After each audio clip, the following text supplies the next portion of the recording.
ដំណឹងល្អអាមេរិកអនុម័តឲ្យប្រើវ៉ាក់សាំងការពារជំងឺ AIDS ផ្លូវការ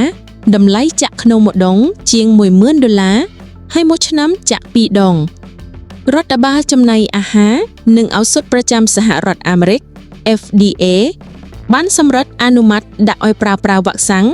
ការពារជំងឺ AIDS Lenacapavir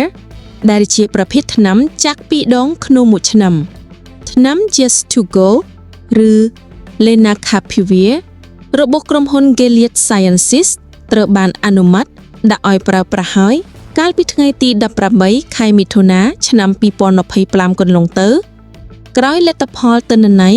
ពីការតេស្តសាក់ល្បងបង្ហាញថា 99.9% នៃអ្នកទទួលតេស្តចាក់ថ្នាំនេះ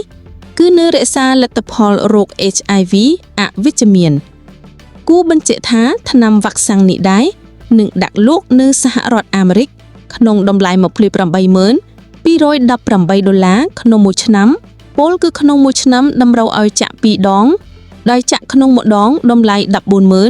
$14109ដែលស្មើនឹងក្នុងមួយខែតម្លៃ$2,352ប្រភព Ken14 អរគុណបងប្អូនទាំងអស់គ្នាសម្រាប់ការទស្សនាសូមកុំភ្លេចជួយចុច like និង subscribe Channel Kim Phong ដើម្បីទទួលបាននូវវីដេអូថ្មីៗរៀងរាល់ថ្ងៃ